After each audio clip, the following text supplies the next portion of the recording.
COFITO reage à resolução do CONFEF, mais um físio fake e nova LGPD. Está começando o Movimenta,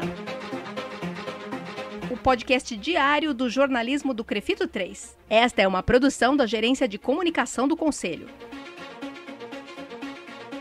Você ouve agora a edição número 110, de 4 de setembro de 2020, sexta-feira. E hoje a gente traz as 5 notícias que mais movimentaram a fisioterapia e a terapia ocupacional a partir de São Paulo e por todo o Brasil.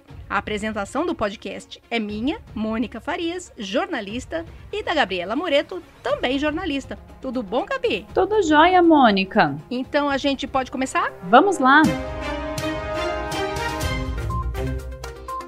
Qual é o primeiro movimento da semana que você traz pra gente hoje, Gabi? O primeiro movimento destacou que, em mais um flagrante da fiscalização do CREFITO 3, um novo caso de exercício ilegal da profissão. Qual a história desse novo caso, Mônica? Dessa vez, o flagrante começou com uma denúncia anônima sobre um estudante de fisioterapia que se intitulava fisioterapeuta especialista em terapias alternativas. Além de oferecer serviços de fisioterapia em sua página no Instagram, ele apresentava também depoimentos de pacientes e propagandas dos serviços oferecidos: ventosa terapia, terapias alternativas, massagens relaxantes e atendimento em domicílio. Se um estudante se apresenta como fisioterapeuta, ele já está infringindo a lei. E mais do que anunciar, ele também prestava atendimento, se apresentando como fisioterapeuta. Claro que, a partir da denúncia e da constatação dos fatos, a fiscalização do CREFITO 3 já encaminhou o caso para as providências do Departamento Jurídico do Conselho. Porque quando a pessoa que comete o ilícito não é inscrito no Conselho, isso passa a ser um caso de polícia, um caso para a Justiça Comum tratar. E o Departamento Jurídico enviou o caso para o Ministério Público, solicitando a abertura de uma investigação criminal por desrespeito ao artigo 47 da Lei de Contravenções Penais, que considera contravenção exercer ou anunciar que exerce uma profissão sem ter qualificação para isso. No caso da fisioterapia e da terapia ocupacional, as exigências para ser reconhecido como profissional estão descritas no Decreto-Lei 938 de 1969, que criou as profissões. Se eu não perdi as contas, esse foi o 9º caso de exercício ilegal que a fiscalização registrou em 2020. O segundo movimento da semana foi provocado por uma resolução do Conselho Federal de Educação Física, que reconheceu a atuação de educadores físicos no contexto hospitalar e causou espanto e reação do Conselho Federal de Fisioterapia e Terapia Ocupacional. Mônica, o que chocou o COFITO nessa resolução do CONFEF? Não é exagero mesmo dizer que essa resolução chocou o COFITO. A publicação causou perplexidade também entre os fisioterapeutas e terapeutas ocupacionais nas redes sociais. E o que provocou esse choque foi que a resolução extrapola e muito o escopo de atuação da educação física, invadindo atividades privativas da fisioterapia e da terapia ocupacional e também de outras profissões da saúde. A reação do COFITO foi rápida e imediata. A CAP, a Comissão de Assuntos Parlamentares, foi acionada e traçou estratégias de ação e ainda no sábado, 29 de agosto, foi publicada uma nota de esclarecimento para informar que já estão sendo adotadas as medidas legais cabíveis para preservar e garantir que sejam respeitados os direitos exclusivos de atuação dos fisioterapeutas e dos terapeutas ocupacionais e também para defender a saúde da população.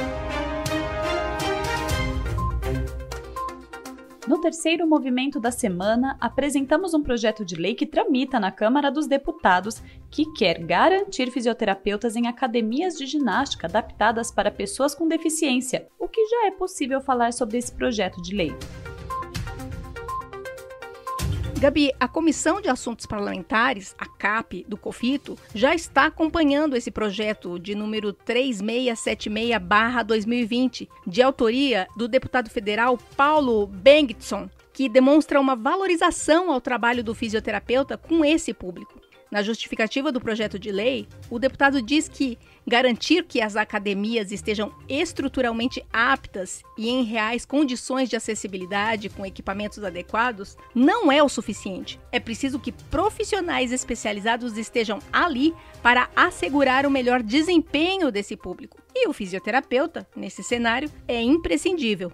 O deputado deixa claro no texto que reconhece a habilidade técnica dos profissionais de educação física para adaptar treinos, mas que é comum associarmos a fisioterapia à reabilitação de pacientes que sofrem de alguma limitação, justamente por ser um profissional com formação para atuar na prevenção de agravos, tratamento e recuperação da saúde. Para o deputado, a presença de fisioterapeutas é que vai garantir uma supervisão mais adequada para alunos com deficiência. Um outro ponto interessante desse projeto de lei é o artigo 3º, que determina que o valor das despesas com a remuneração dos fisioterapeutas que atuem exclusivamente no atendimento de pessoas com deficiência poderá ser deduzido do imposto de renda. Segundo o deputado, o objetivo desse artigo é estimular a reestruturação das academias e a abertura de novos estabelecimentos adaptados para a utilização também por pessoas com deficiência. Esse projeto de lei é um dos cerca de 900 projetos que estão sendo acompanhados pela CAPE. E assim que a gente tiver mais novidades, a gente volta a falar sobre esse projeto aqui no podcast. O quarto movimento da semana falou sobre a mobilização de várias entidades que se uniram para derrubar o veto presidencial ao projeto de lei 1826/2020, que previa a indenização de R$50 mil aos familiares de profissionais de saúde vítimas da Covid-19. O que é possível falar sobre esse projeto e sobre essa mobilização, Mônica? Gabi, esse projeto de lei, que, como você falou, prevê indenização de R$50 mil ao trabalhador ou aos seus herdeiros, em caso de óbito desse trabalhador, é somado ainda a um valor variável para cada um dos dependentes menores do profissional falecido, além de ampliar o valor em algumas situações, como a existência de dependentes deficientes, o que somaria mais R$50 mil à indenização.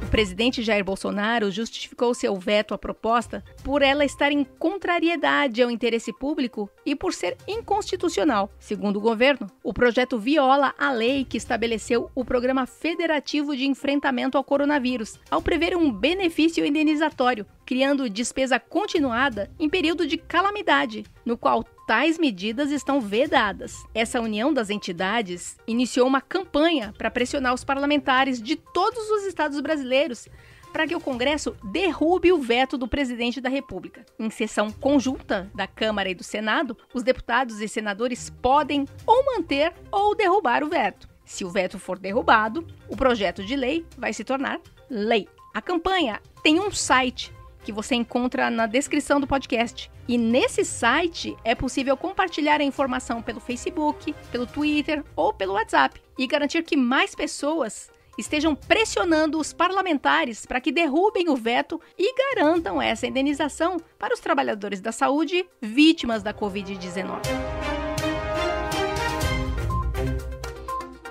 O quinto movimento da semana é um alerta. A Lei Geral de Proteção de Dados, vigente desde o dia 27 de agosto, vai ser cobrada também de empresários e autônomos da fisioterapia e da terapia ocupacional. Muita gente tinha a esperança de que, por causa da pandemia da Covid-19, essa lei só passaria a valer a partir de 2021. Inclusive, tinha projeto de lei na Câmara dos Deputados e medida provisória do Poder Executivo. Mas essa questão foi para votação no Senado. E ali, eles decidiram pela vigência imediata da lei, que foi aprovada ainda em 2018, na época do governo Michel Temer. A Lei 13.709/2018, a Lei Geral de Proteção de Dados, ou LGPD, como é mais conhecida, tem como objetivo principal proteger o direito à privacidade, o direito à liberdade, direito à intimidade, com determinações específicas para os ambientes virtuais que coletam dados pessoais. Ou seja, essa obrigação, ela não se direciona apenas para as empresas, para os PJs, mas é aplicada também para pessoas físicas. Se aplica a todos os profissionais liberais, Por isso, é importante que tanto fisioterapeutas quanto terapeutas ocupacionais estejam cientes das obrigações previstas nessa lei.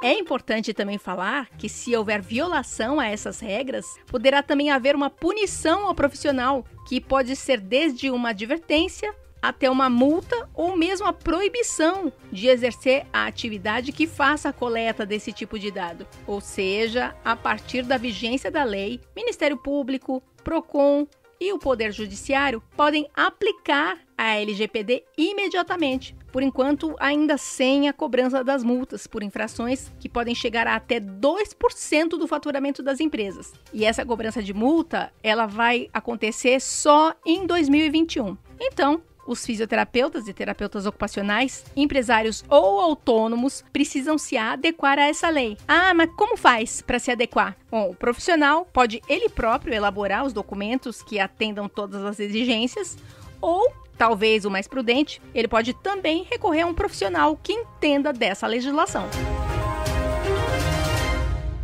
E aqui a gente conclui esta edição do Movimenta com a apresentação dos 5 movimentos mais importantes da semana da fisioterapia e da terapia ocupacional. Eu sou Mônica Farias e agradeço a companhia da colega jornalista Gabriela Moreto na apresentação do podcast. Valeu, Mônica. A gente se encontra no próximo podcast. Beleza, e também agradeço o Rodrigo Cavalheiro, editor de áudio do Crefito 3, que edita esse podcast. Agradeço também a estagiária de design Eduine Azevedo e o trabalho de relacionamento da Ana Carolina Soares. Voltamos com mais notícias na próxima semana.